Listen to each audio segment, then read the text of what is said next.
especially women and children, take to technology to enhance their everyday lives. User safety remains a really core priority for all of us at Meta. I'm coming back home after 17 years. This is a real honor and a privilege for me to lead Meta's business in the country. And things look dramatically different from when I left, and looks different in a very good way. In my first few months here, I've had the opportunity to meet hundreds of creators and entrepreneurs, women creators and entrepreneurs, who've carved out a niche for themselves, and in many of those instances, they've used our platforms to do so. Just last week, I was at the G20 Empower Alliance, G20 Alliance meeting by Empower, and the discussion was really about women empowerment and equity, and how this can be a win-win. Like when you empower women, it can be a win-win not just for equity, but also for the economy. It was really insightful, and we had some very thought-provoking discussions over the course of the 2 days that I was there. And at that event, it was really one thing that stood out for me was examples that I saw time after time, where we created an equitable environment where technology emerged as a core force, and the conversation then expands from being more about women, from not just being about women equity, but to being about women tequity. And that, to me, was a really powerful thought, that tech can be this great equalizer and enabler. This moment also reminds me of what Guneet Monga said at the Oscars. It's such a proud moment for all of us Indians, right, when she won the Oscar. The future is audacious, it is here, and it is female. The future is audacious, it is here, and it is female. We are already seeing these winds of change. It was Guneet Monga who said it. I'm just paraphrasing her, and she's great, right? But it really struck with me. We're already seeing these winds of change. Women are no longer on the sidelines of the internet revolution in our country. Let me begin by telling you about what we saw 2 years ago. And this is a stat I use often because it resonates very much with me. During the pandemic, we saw a really strong trend towards women-led businesses using our apps to grow their businesses, to start their businesses. And it's exciting to see that trend continue even post the pandemic. Just to give you 2 stats, more than 2/3 of businesses, of accounts that self-identify as women-owned businesses on Instagram were set up just in the last 3 years. So in India, that's pretty massive stat around how we're seeing women entrepreneurship up and to the right on our platforms at least.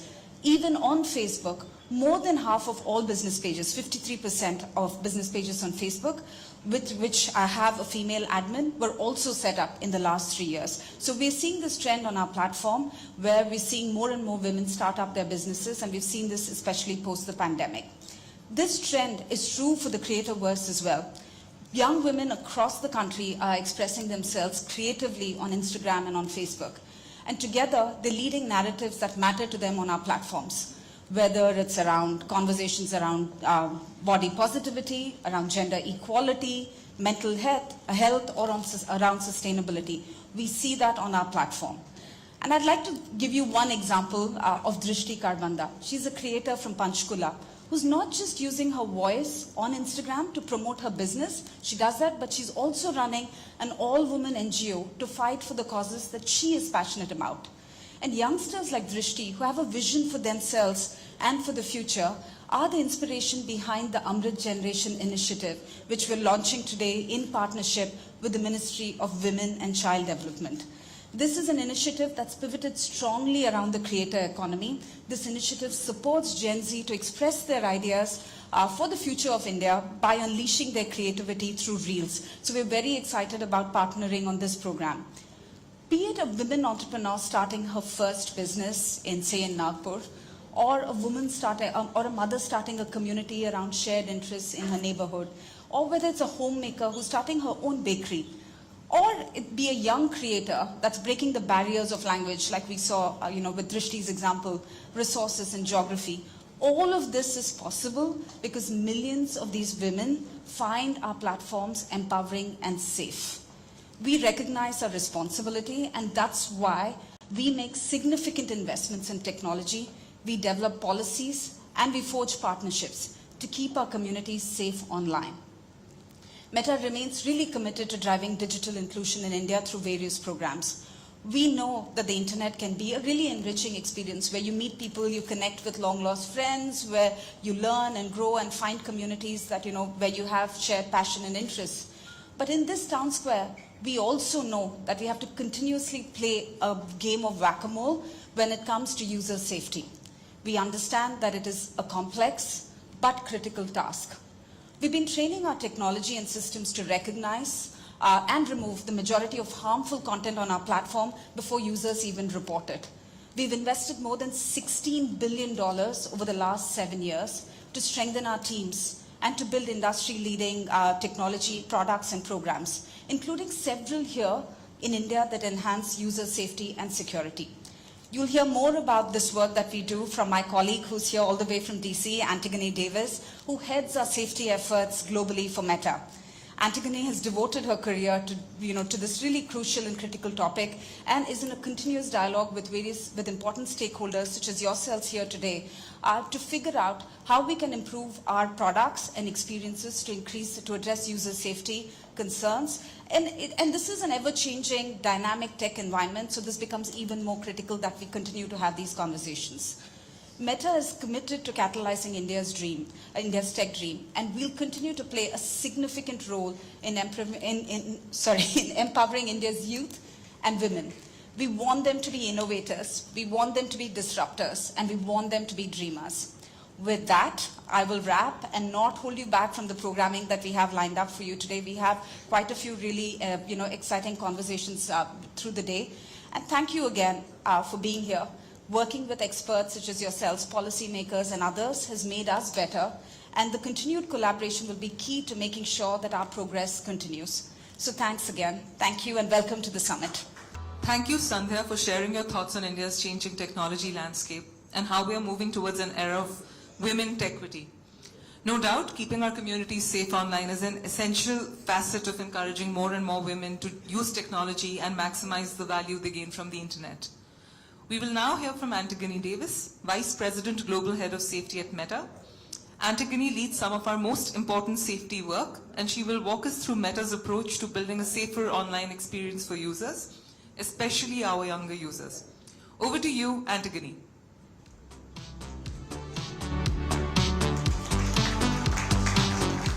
So before I get started, I just want to warn you, I may walk very gingerly on this stage. I arrived without my luggage last night, so I'm wearing a colleague's shoes. I also just have to give a giant shout out to India, because only in India can you arrive at 10 o'clock at night, find a shop at 10:30 in the evening, and have them tailor you a suit by 7 o'clock in the morning. So one other story before I get started, and I'm off script, so they're going to get upset with me. But whenever I come to travel and I come to a country, one of the first things I do when I get to my hotel room is to turn on the news and find out what's going on, and just not the world news that we all hear, but what's happening sort of locally and what's getting covered on the local news station. And while I turned on the news, I saw the Minister Irani, talking about future female forward. And it was very interesting to me listening to what you were saying. Over 200 million women in India are contributing fiscally to the economy, and it resonated with me. 400 million, even better. And it resonated with me with your remarks, and I'm very, very proud of our platform's contribution to that effort, to small businesses run by women, really supporting them and supporting the creator economy. So it was very interesting to see and then to hear your remarks today. So with that, I'll get started. As I think was said, I am our VP of Safety Policy at Meta, and I work on issues of women's safety, youth safety, the safety of users on our platform broadly, LGBTQ community, almost anybody who is targeted or in a vulnerable position.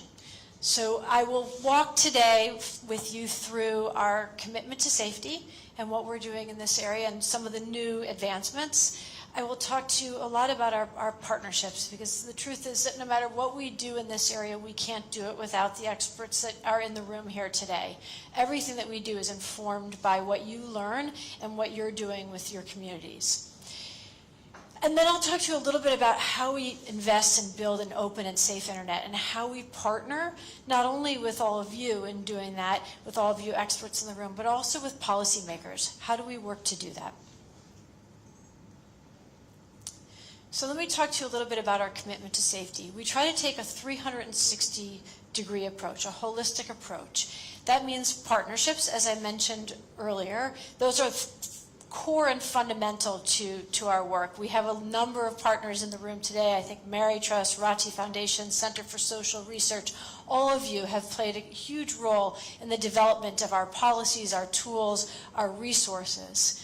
The second is policies, making sure that we have rules that say what you can and cannot do on the platform. Those are our policies. Those policies are informed by our content moderators, and our content moderators review that content. And here we have, in India, we have 20 different languages that are covered by our content moderators. The next is safety tools. What are the tools that we have in the background to ensure that we're keeping people safe, as well as the tools that we give users to ensure that they can keep themselves safe. So we do a lot in the background with artificial intelligence, with machine learning, to ensure that we are removing content that violates our policies. But we also want to make sure in those areas where we may not know, where users know best how to create a personal and safe experience for themselves, that we're giving them the tools to do that.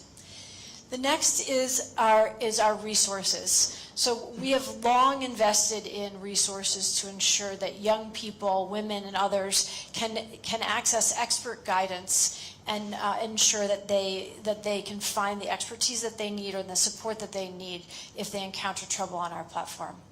And then last, but certainly not least, I would say it's up there in importance with partnerships, and that's feedback from the people who are using our platform and ensuring that we're building for their needs.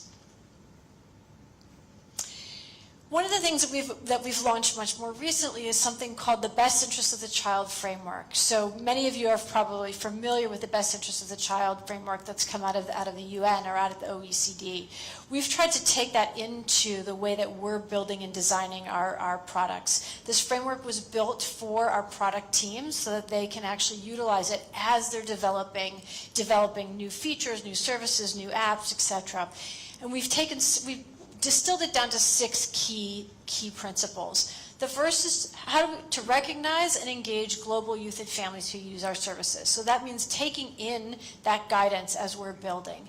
Second is creating safe and age-appropriate environments for teams. So working with child development experts to understand what is actually age-appropriate and making sure that as we build our features, we're building them in that way.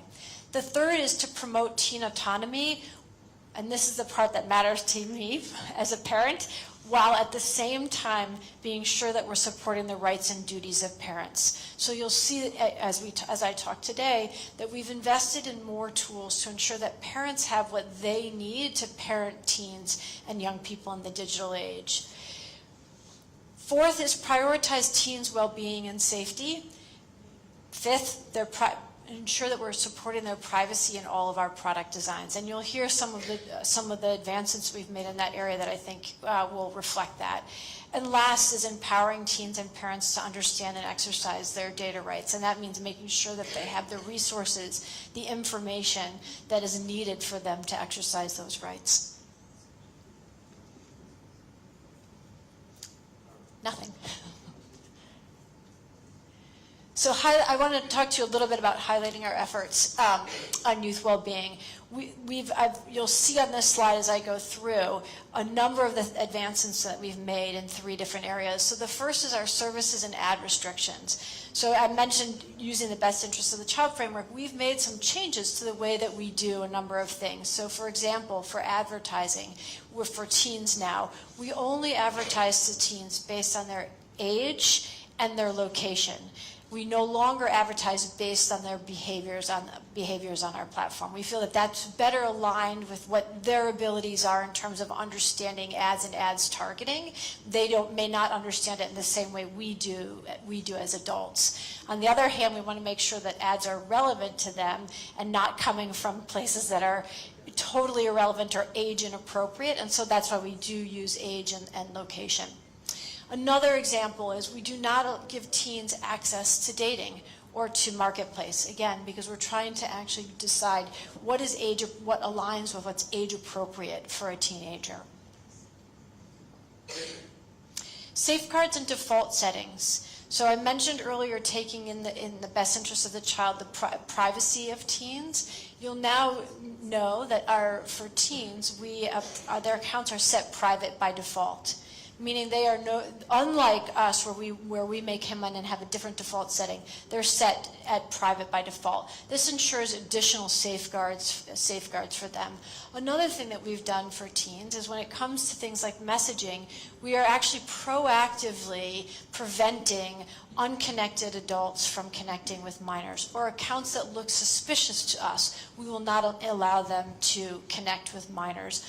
Another thing that we do is using this AI that identifies potentially suspicious accounts. So these are not accounts that are actually violating our policies, but they're behaving in suspicious ways. So for example, maybe making a lot of friend requests to minors that they aren't connected to.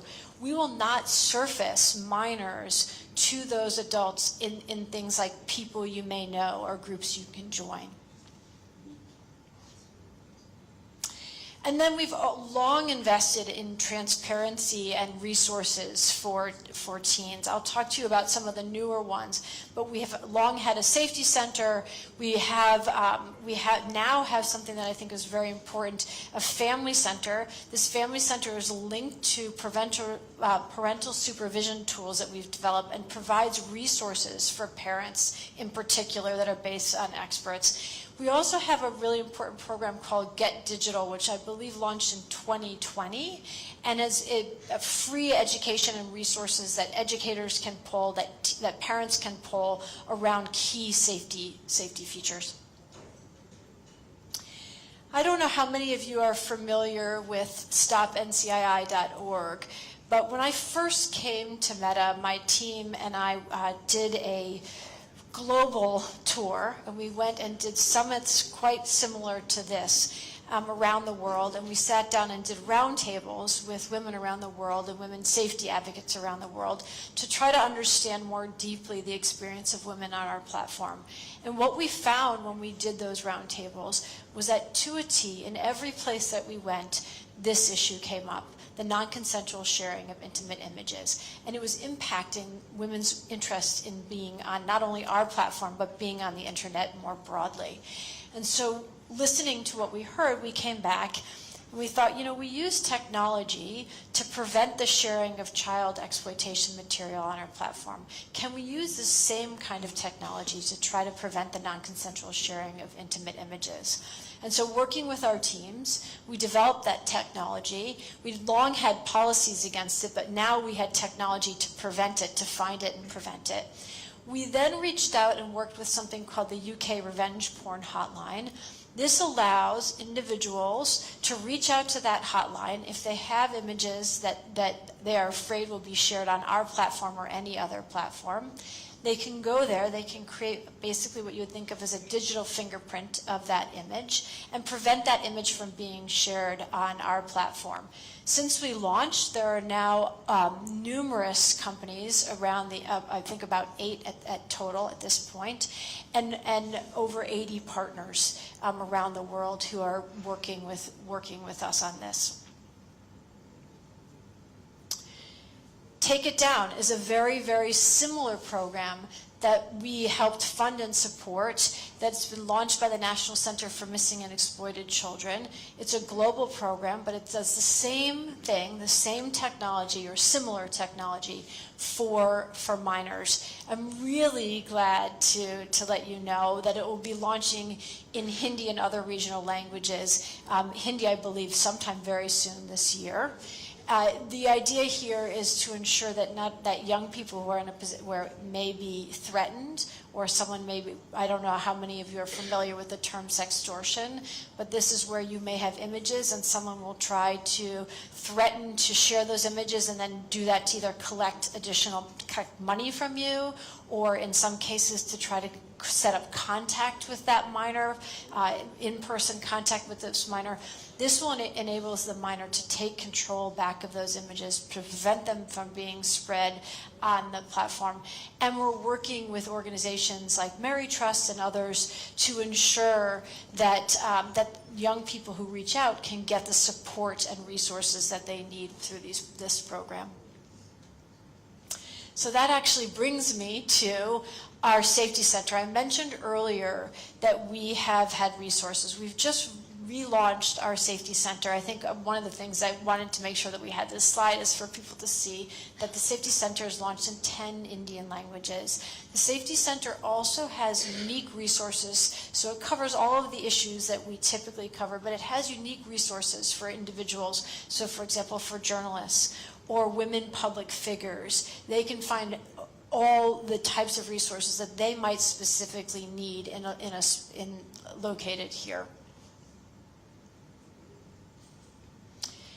One of the things that I think is really important across all this work is I can kind of stand up here and tell you, look at all these things that we're doing and how committed we are. But there needs to be a way for people like you to hold us to account, to make sure that we're actually doing what we say.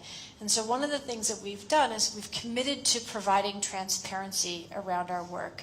We have transparency reports that come out on a regular basis. These reports let people know how much content we've removed. So you can see here that, in the amount of hate speech that we've removed, 11 million pieces of hate speech on Facebook, 4.7 million, and that was in that particular time period. What I think is really important that isn't up here is that in almost every case across any of these issues that violate our policies, over 90% of the content is removed before someone reports it to us. So most of this content that you see here that's being removed is being removed by our technology before people report it to us. And one of the things that we've been working on is also to include information about how often the content is viewed before we remove it, because I think that's also important for understanding the safety of the platform. So as I started at the beginning, I'm going to return here now to the importance of partnerships in the work that we do. We work with, I think it flashed on the screen earlier, 400 partners. I believe it's actually up to about 850 partners, academic experts, NGOs around the world, to build out what we've done here. I want to share just a few of the ones that I think are particularly important and that I'm particularly proud of, and my team is particularly proud of. So this is one of our newer ones. So India has a presidency for G20. We launched with the Ministry for Electronics and Information Technology, this online campaign. I believe at this point over 11 million people have seen this safety campaign. It's in 7 Indian languages. It offers information about reporting online. It offers information around some of the tools that are available to people for staying safe, as well as guidance around online frauds and scams and how to protect yourself. Another one I mentioned earlier, but it's funny because this is the second time I've been to India this year within the last 9 months, and the first time I was here was as part of the launch of the Mary Trust line. I'm not sure. Yeah, there we are. I'm really proud of our partnership here and of this work. The Mary Trust line offers young people an opportunity if they are in distress around anything from cyberbullying to the non-consensual sharing of intimate image to reach out to that trust line, to work, if it's on our platform, to work with us to remove that content to help safeguard that child. I can't believe that was just in July that I was here. And then I want to tell you about two particular campaigns as well. One of them is called Report, Don't Share. So we did a bunch of research around child exploitation on our platform and trying to understand the sharing of child exploitation material. When we did that research, we found that over 70% of the content that was shared on our platform was not shared because of a sexual interest in the child, but was shared because people were trying to either express outrage or thought it was funny, which is of course not funny, but anytime that content is shared, it ultimately re-victimizes the child. And so we've launched this campaign called Report It, Don't Share. Report It, Don't Share. We've launched it, India was one of the first countries, if not the first country, where we launched it in 10 Indian languages, and I'm really proud to say that it has increased reporting on our platform and has decreased sharing of this content.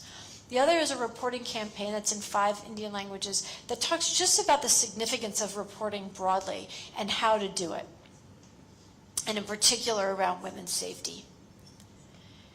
So last but not least, I want to talk to you a little bit about building an open and safe internet. I've talked to you a lot about the things that we've been doing.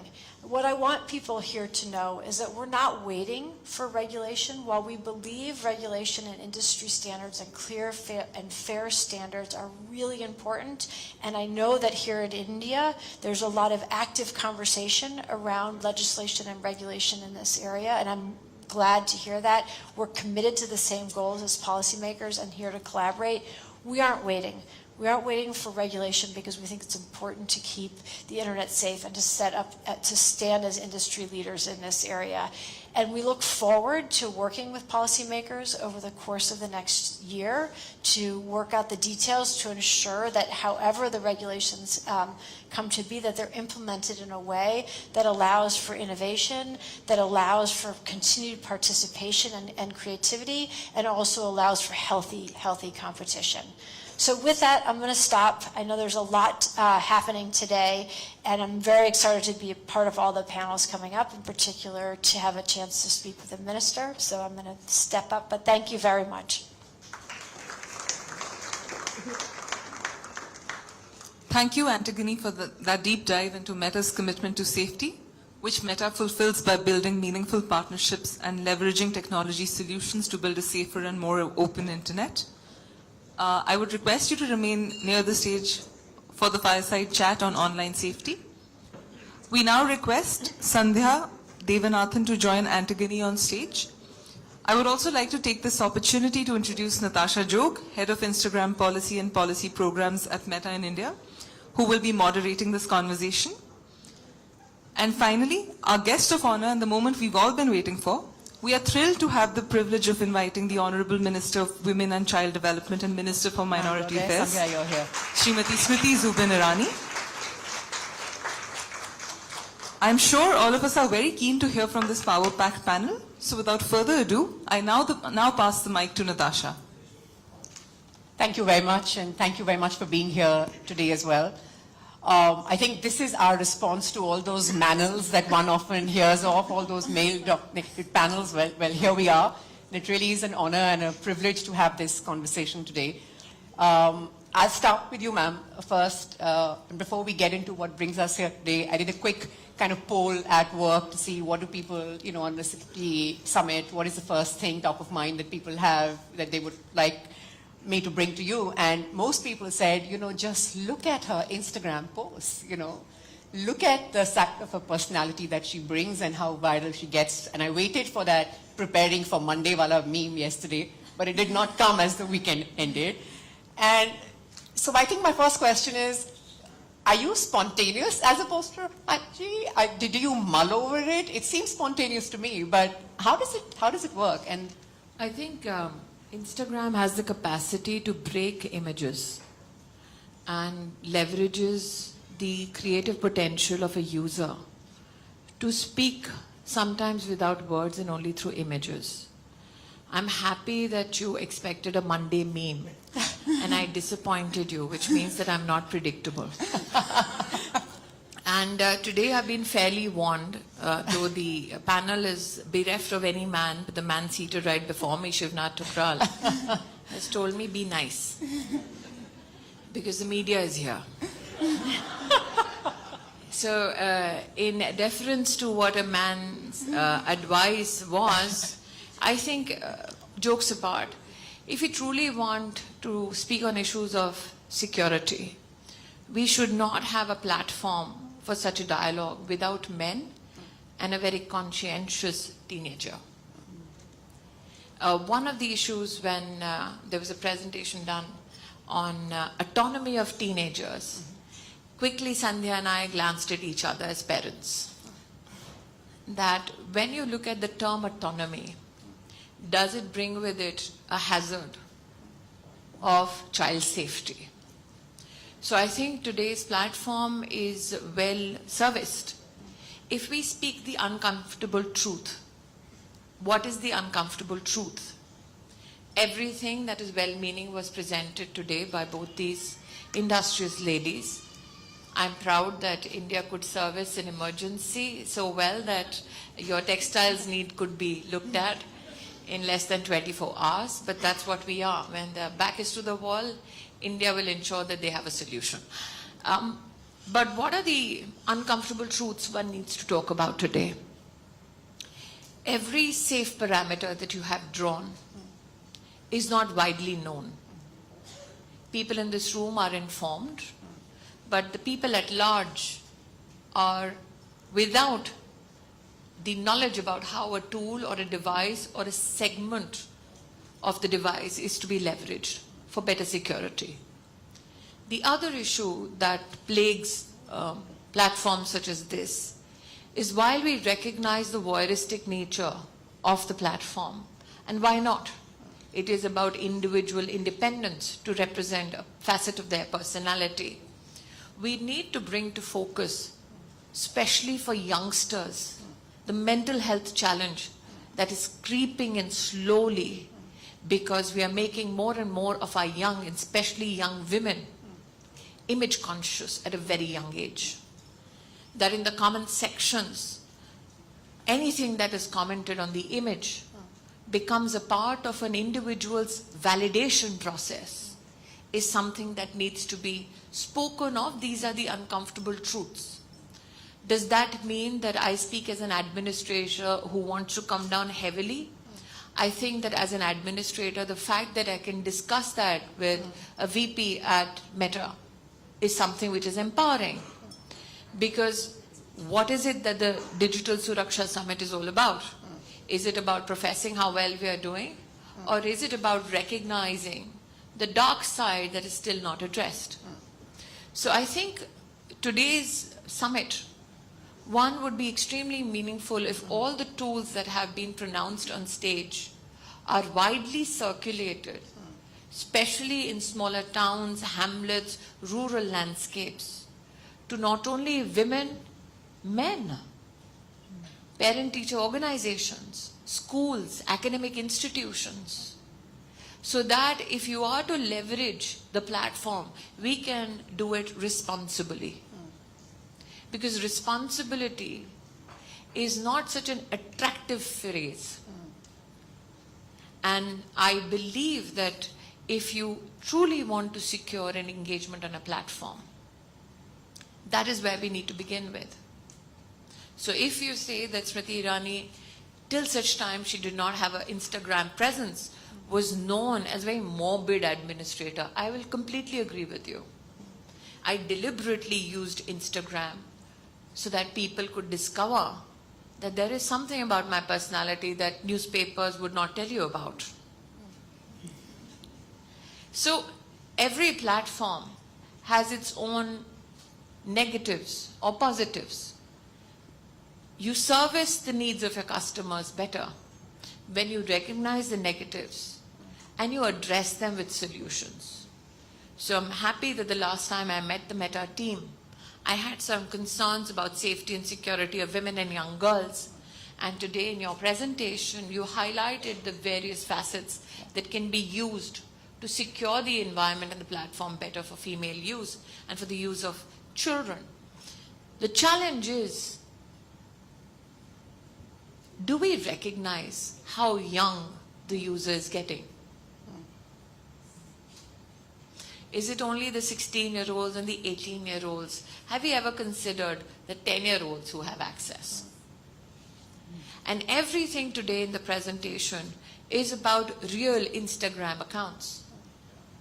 There is an ecosystem called Finstars, which are the fake Instagram accounts, which are designed in such a fashion that if you would like to attack, it's the Insta version of trolling.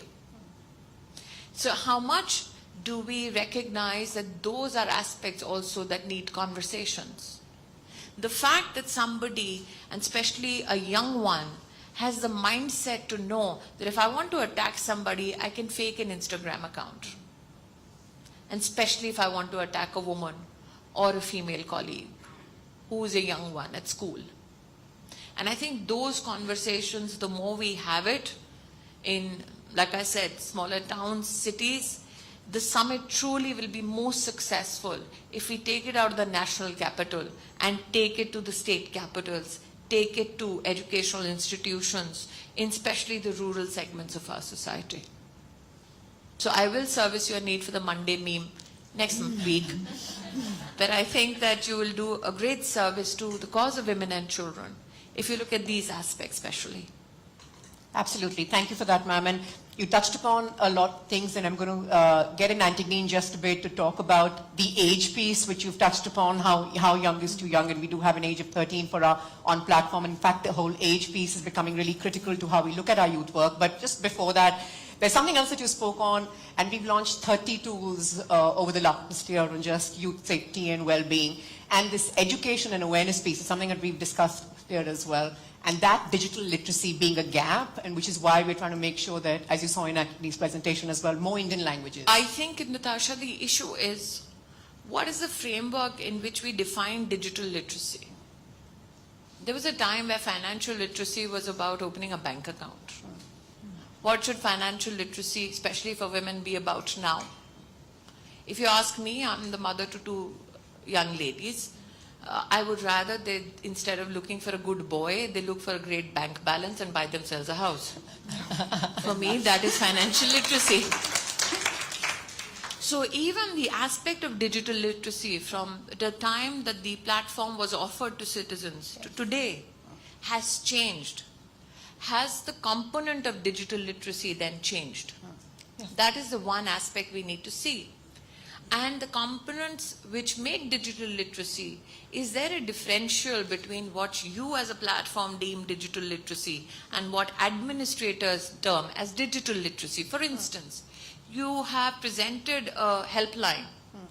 If you read the JJ Act, when it comes to child safety, it is the responsibility of the state. In a district, it's the responsibility of a collector and the superintendent of police. The government, in collaboration with all state governments, runs a helpline called 1098, which is the child line. But there is absolutely no symmetry between this helpline and that helpline. Now imagine, given the power of the platform, millions on it, some kid will presume that your helpline is the helpline to call when they're in mortal danger. And that child keeps calling an NGO. And the NGO obviously is not equipped in terms of law and order to give an immediate response. So there is those gaps that still needs to be sewn over. I'm mindful of the fact that Meta has never digressed on administrative responsiveness. But those are the issues, like I said, that need to get addressed. And that becomes then part of digital literacy. That if you know that academic institutions like schools and parent-teacher organizations have a presence, would you, and you've voluntarily done a lot to address the issue of safety, push the 1098 number to say, call this if you're in mortal danger. Now, why am I saying this? 1098, 3 years ago, was run by NGOs. And we did a study with all the NGOs that were responding. When a child was in mortal danger, by the time the NGO told the police, it was 60 minutes. And that kid, imagine 1 hour in an emergency, you're waiting for somebody to respond. So that is why, if we want to service the needs of child safety with alacrity, we need to work with agencies that have a quick response time. For instance, Antigone had shown this image, NCMEC. Stop NCI, yeah. If you work with the NCRB, which I believe that you are, Yes. that is the agency that addresses these issues with alacrity. But if there are layers between that engagement and the NCRB, one, there is a loss of data, and privacy issues of children and women are important. especially when they are reporting. So in the translation between the platform and the authorities, if you have intermediaries who have access to that data, for us, that's an alarm bell. So can you look at now making a system where you are having access to such a huge amount of data, you are committed to privacy, but the government and agencies in law and order are committed to responding with speed to people in danger. So how can you take away the intermediaries, and between the platform and those who are responsible to respond, how can you bridge that gap is something I'm sure that you can reflect on. Because remember, there is a large segment that presumes everything that they hear on Instagram and Facebook is kosher. And you have to acknowledge that power of the platform. And I don't want that child to think that if I'm in danger, I have to call Mary Trust Line. Call the cops. Yeah. I think we are working with Childline as well, and we do work with law enforcement on this. But I take your point. There's and only one Childline, and we will, which is so yours. there Yes, is no 1098. Childlines. Yeah. That's another anomaly. Yeah. Okay. Got Sorry to be a party pooper, but No. So No. if I can jump in here. I don't actually think of it as party pooping. I said to you earlier, or I said to the group earlier, that my team has gone around the world, and for me, this is exactly why I'm here today. It's why I do these, is basically to hear that feedback from people like yourself who have a lot of power, who are thinking about these issues broadly for a nation and for each one of the states thereof, because that's useful information for us. To hear your thoughts about how this can work better enables us to get better. And even going back to maybe the first of your comments when you were talking a little bit about educating people about all of these tools, we do, and this is, by the way, a challenge that I am keenly aware of, and we struggle to sort of figure out how to do well, which you would think we might not, because we're such a large platform, but trying to find the right balance of partnerships and programs and on-the-ground education, working with people in schools. So as a mother, let me just say this, and I'm saying this as a mother and not as a minister. I'm mindful of the humane approach of your India team.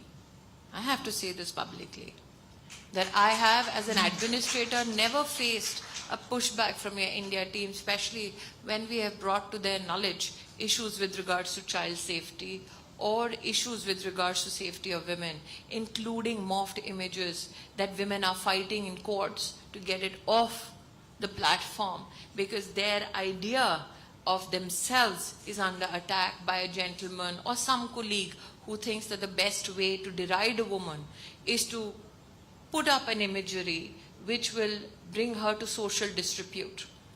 I'm not discounting the contribution of your India team. I'm also not discounting that you have partnerships. What I'm trying to bring center stage is the standalone power of the platform in itself to inform everybody. If you ask me, you don't need an intermediary. You're in every Indian home. You can reach out to every Indian yourself. And that is the power I hope that you can leverage. What are the conversations that we want to have? Like I said, between Sandhya and me, the minute we saw that teen autonomy versus parental responsibility, irrespective of the fact that she is VP in your company, we both looked at each other. Oh, yes, I have my son's phone. Yeah, we both looked at, because our concept and ways of parenting may differ from another market that you have. In another market, a mother would want to be best friends with her kid. In India, everybody is nodding here. Your mother is not your best friend. She is your mother. I'm not my daughter's best friend either. Yes, we're not friends. So, we have different prototypes of societal engagements. Yeah. And how do you best service that engagement? So as a parent, I would rather that the platform inform my child immediately that these are your tools of safety. But where does my child engage? I'm also mindful, Antigone, and I was telling Sandhya this. There are platforms that do not have these security measures. And kids know that if I need to do this, I need to switch the platform, and they do. So I'm appreciative of the fact that knowing you will lose a voyeuristic kid or a kid who gets too adventurous to another platform, irrespective of knowing it, you've still brought in a security measure. That shows how serious you are about safety and security of women and children. The issue is how much of what you're doing is getting lost in translation. So while you are in at least 12 regional languages, my request is the next time you do the summit, please do it with academic institutions, parent organizations, women organizations outside the national capital. Take it to every state capital. That is where we need this dialogue to happen. I'll get to travel more. I'll find your business. You'd get to travel more, and maybe some more tailors across the country. I think we'll Hopefully get to I'll that. take my luggage with me.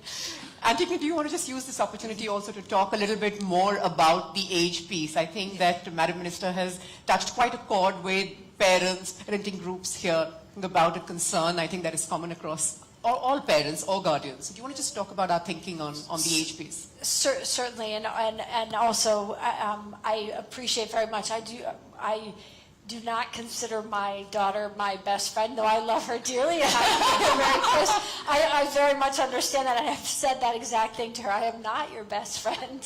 And one of the things that we are focused quite a bit on, and I'll jump to the age in a minute, is trying to figure out how we provide both information to teens about so that they are aware and educated, but also provide parents with tools so parents have some visibility directly from our platform into how their teens are engaging on our platform so that they can parent, so that they can actually play that role. Antigone, let me say this. Middle class and lower middle class parents do not have the time to read about the tools. The best way they can police usage is take away the phone. Yes. Or take away the laptop or the computer. And how do you then inform them, maybe through audiovisual tools and mediums, in concise bits of information about what can be done? And you may be available for use in 12 languages, but this information can go out in every other Indian language. So if we can do that, but I think that apart, if I move away from the child's perspective, let's see what happens to women. We are bringing in this whole concept of ageism towards women. Yes, I'm aware of it. We are bringing this whole consciousness towards a particular body type for women. Now, when women talk about it, people go, ah. But we create this ecosystem of validation. So if your mental health program can also expand in collaborations with agencies like NIMHANS, which is the country's premier mental health institution, I think that'll help. Yeah. Because the child or the lady who's reading those unsavory comments, beyond a point it gets to them. And you're telling the world at large that if a woman doesn't fit into this bracket of physicality and age, then she's been there, done that. So if you're also looking at servicing the needs of safety and security for women, I would hope that you can add a layer of how women are looked upon. I mean, there have been instances of reports by many a journalist in the print media about suddenly everybody making reels in some of the most unsafe circumstances, standing from railway platforms to jumping on and off metros to kidnapping children so that they can reconstruct a kidnap. This is happening, and this is a larger part of the mental health program, which I hope that if you can push, and I'm saying this because I know it'll find resonance and support from your team. Yeah. I've never had your team say no when I'm seeking solution as an administrator. But like I said, do this program with NIMHANS directly because it is needed. And maybe India can give you a case to take to the rest of the world of how people partnered with your platform to ensure that it's a better environment. It creates for better narratives. If I Go may, ahead. Yes. Smriti ji, I think our work here is never done, clearly. And just listening to you, there's more that we need to do in this space. I think one of the things we have definitely taken away and we'll come back with is just around how we think about education and awareness. Because even as you were saying this, we have tools that let you limit. So if there's somebody who's joined Instagram just recently, you can limit the number of interactions you have with them or comments that you get from them. You can also block accounts. You close an account, you open 3 more accounts, you're targeting the same person. We have technology that blocks that. But clearly there is work we need to do in terms of how we communicate that. Even around, you talked about body image. We're seeing, in fact, hashtags and big movements around positive body image even come on our platform. So there is a balance, but I think your point around how we take that away and think about partnering with the right institutions and doing more work around awareness. Yeah, our work's not done. Because while there is, as an Instagram user, I acknowledge the fact that there is tools and measures that are available to turn off comments. There is still the use of DMs for solicitation. So we have, like you said, your platform at least gives an engagement prospect to many people. What is good is that you have people who are servicing challenges with solutions with speed. But as the populace that uses your platform grows, so shall your challenges. Yes. But the fact that today's summit is an indication that you're mindful of the challenges. Because last I met when I flagged the challenges was just 2 months ago. The fact that I have Antigone here in just less than 2 months and all these solutions proffered means that you are not myopic enough to say it's either my way or the highway. Seriously, yeah. And I think that is the kind of platform engagement that serves the needs of consumers best. Talking about serving the needs of consumers, Sandhya, the Minister touched upon women and what they bring to the platform. That's something that you've spoken very passionately about and repeatedly. And that is also a testament to the fact, perhaps, that we're doing something right, which is why there are all these stories unfolding, especially when it comes to women entrepreneurship on the platform. Talk to us a bit about what you're seeing. So definitely, and I think I spoke about this at the... Yes. In fact, I'm sorry, I have to fill you in on what we've done with Instagram and Facebook called Nari Se Kharidari. Yes. I'm coming It to just that. it began as just a hashtag. And we had just appealed to everybody just one day before Diwali. That's right. Yes. One day before Diwali. That's all it took for us to take out one Instagram post which said, please buy for this Diwali, which is one of our biggest festivals, from a female vendor. And everywhere I went in the country, people said, there's something called Nari Se Kharidari. And I looked at them and said, yeah. And they're like, yeah, just buy something from a lady, put it up in a hashtag. So I was so happy that all it took was 24 hours for this to become a national narrative. And create a consciousness towards buying from female vendors. That was quite a powerful call to action. 24 hours. Yeah, true. So I heard about that. The team was very excited about it as well. I talked about this in my opening keynote where I talked about how many women we see coming on our platform. So definitely I think there's overall in the last 3 years, especially during the pandemic, we've seen it on our platforms. I think other platforms see more women emerging, as entrepreneurs as well. And I think the way we think about it when we think about women on our platform is we think about it in terms of, are we enabling them to set their... One part that you talked about, Irani ji, was just keeping users safe, which Antigone also touched upon. But equally, if you're, starting up a business on your own, we want to keep businesses safe on our platform. So we take business integrity also very, very seriously. So the stuff that we do there is that we set the right policies. We make sure that businesses know what these policies are. We do spend time educating them on, what policies will fly on our platform, what won't. Then we build tools for businesses to actually report. So users can report businesses. Equally, businesses also have tools around how they learn and understand our policies and, get educated. So we do wide programs there. We also use partnerships because we realize, we cannot cover the length and breadth of India. So we do many partnerships. But partnerships are a key way that we do this. For example, like some partnerships that we've done with FICCI, where we've educated 5 lakh women around digital tools, how they set up their businesses. Those are the kinds of partnerships that also help us, propagate what kind of business integrity policies, businesses need to adapt to. And the last thing, and we don't like doing it, but we take action when there are big violations that we see on our platform. So we want to keep businesses, especially women-led businesses, very safe on our platform. And pivoting to, what that does is that when you have those tools and when you feel relatively safe on our platform, we've seen more and more women, like I said, come up and start their businesses on our platform. We see that's where also we're doubling down and investing. So 2 things that we've found hold women back. One is access to working capital. So we've actually partnered with Indifi and Flexi Loans, and we give working capital. You start a business, you just need that little bit of a jump, and this is the first. We've not done it anywhere else. It's only been done in India. And we give a little bit of we give some discount to women-led entrepreneurs using the working capital product. We connect them to these loan agencies. The second thing that we do is, this is again in partnership. We launched this Center for Entrepreneurship in 2021, late 2021, and our commitment there is to educate 10 million small businesses on digital tools. We believe many of them will be women-led. I know 10 million is it could be bigger. We'll take that. but 10 million is a big number. And 250,000 creators, because we feel creators are also coming onto their own now on the platform. So that's another commitment we've made. So we think deeply about business integrity. We think deeply about how we can partner better with creators and small businesses. And all of this is actually led, if I may, again, just quote 2 stats.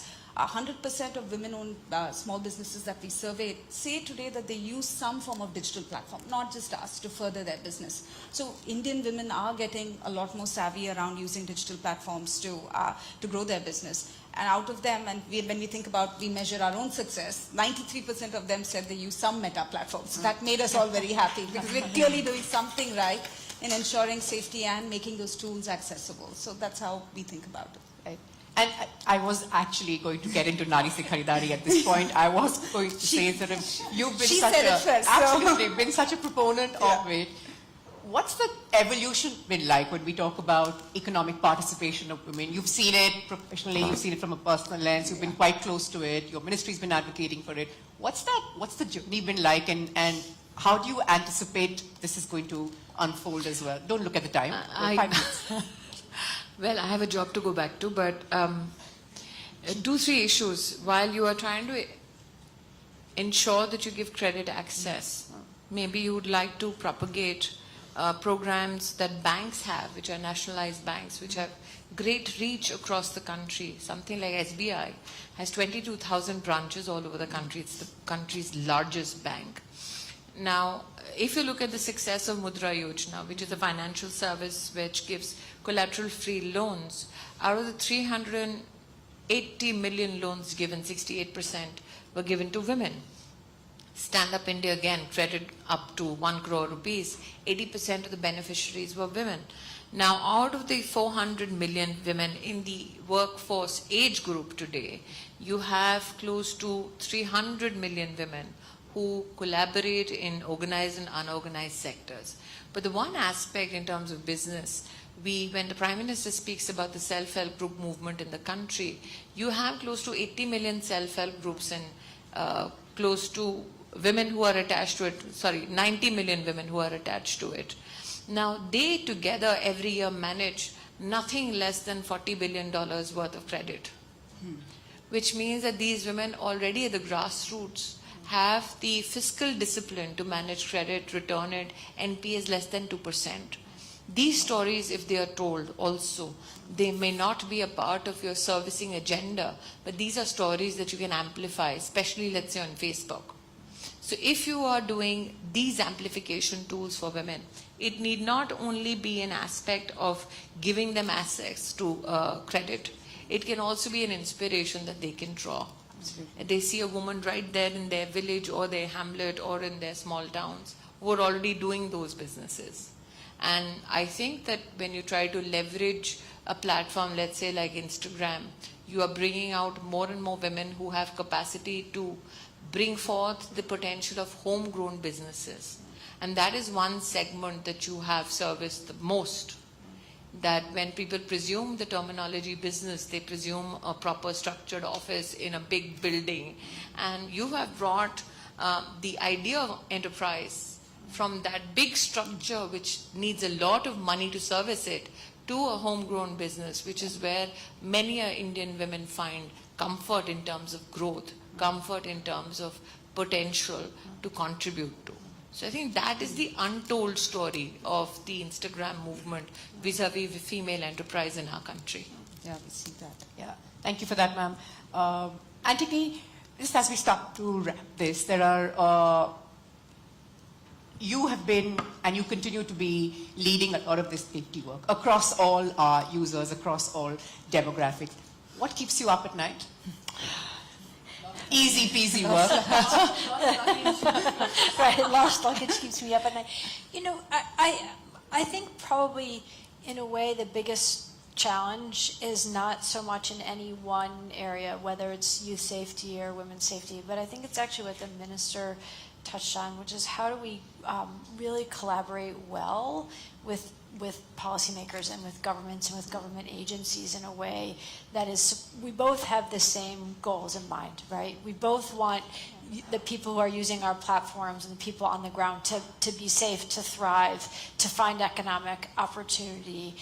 And how do we best collaborate to do that together? Because we are a large platform and governments are structures that are generally set up to be in service of their communities, and they're represented by leaders like the minister here.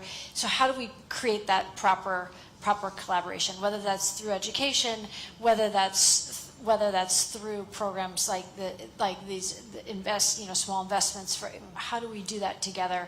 I think that's, to me, it seems like every time we turn and we move forward, there's more to do because this is a constant and dynamic environment.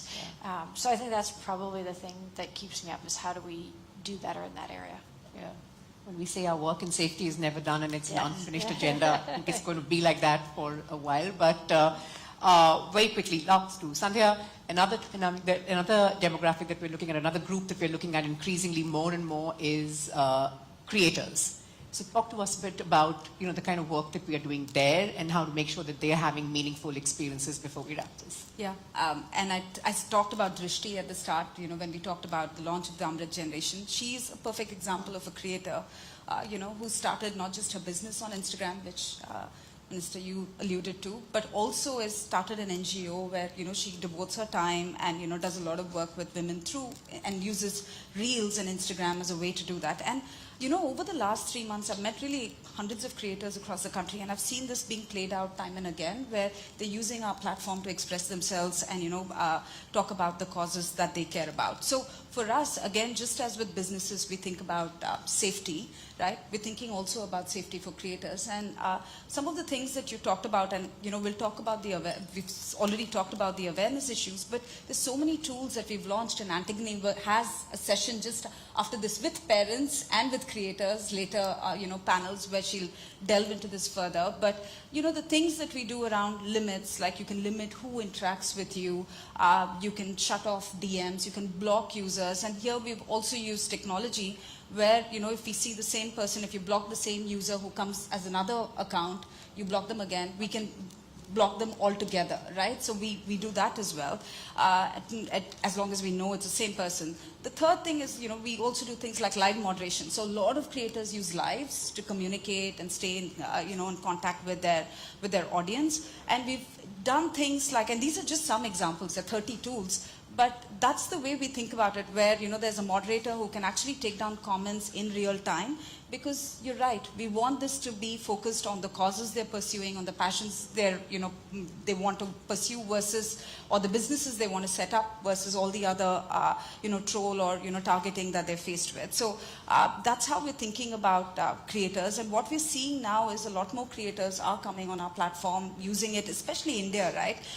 Buzzing with, the first thing the team told me when I joined was, you haven't made a reel, how can you, how can you move to the India business? But this is, here and now, Yeah. people are using our platforms to express themselves, especially women, and that's where we're focused on thinking about how we keep them safe on our platforms. Thank you. And May that's I pop in here for 1 course, second yeah. on that? So, because when I was here last time, we did an interaction with creators, and one of the things that stuck out to me was that the creators kept speaking about how they're thrilled to have this opportunity to sort of develop their presence, but that it can be extraordinarily draining and exhausting because it is a constant moving thing, and they felt like a compulsion or a need to constantly be creating and coming up with new content.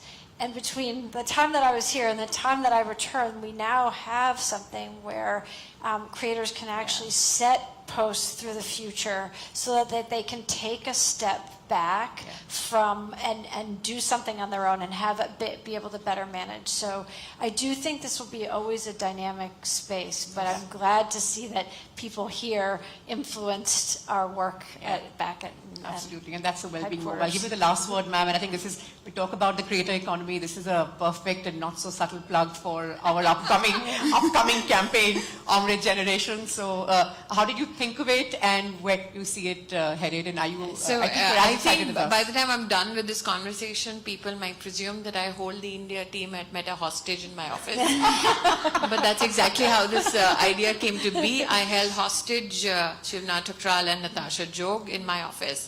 And I said, what are you doing for the kids? And Natasha and Shivnath obviously spoke about we are doing this and real safety, that and everything. When the Prime Minister talks about the Amrit Kal generation, this is the first time in the history of our country we have a goal set for the next 25 years. It has never been done administratively or politically or societally in our country. Who are we setting this agenda for 25 years from now? Not my generation, not the Prime Minister's generation, but the generation of the young ones who are here in this room. Now, if you say as a country, as a collective, we are coming together to set the agenda for 25 years from now, we would like to hear the voices of the young ones we are working for. What is the kind of nation state they hope to be a part of 25 years from now? They are the Amrit generation, as we call them. So I was, again, like I said, holding hostage 2 people from Meta. And I said, could you help us reach out to children across the country who use Facebook and Instagram? I want to hear what the Amrit generation aspires for the Amrit Kal.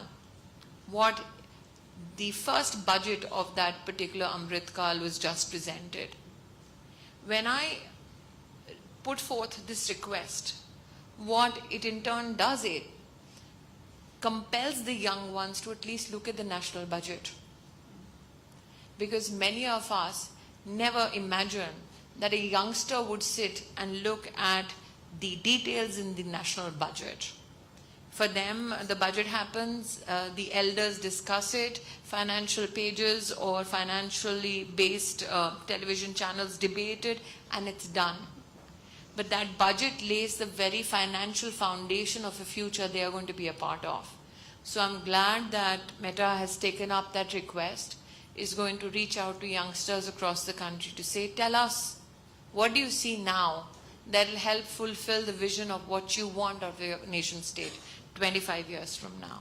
So I'm hoping that young students across the country will contribute, and whoever is shortlisted by Meta, we in the Ministry of Women and Child Development are more than happy then to take this group of youngsters to the Indian Parliament, to see the Presidential Palace, to see the Prime Minister's Museum, where all the Prime Ministers who have served our country, their journey is housed under one roof.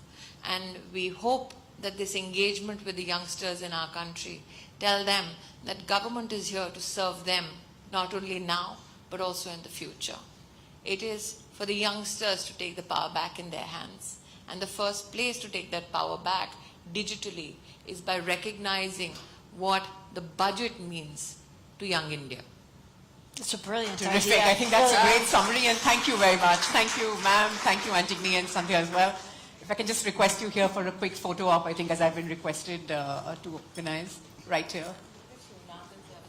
No, I know you wanted the male presence, but it's women only.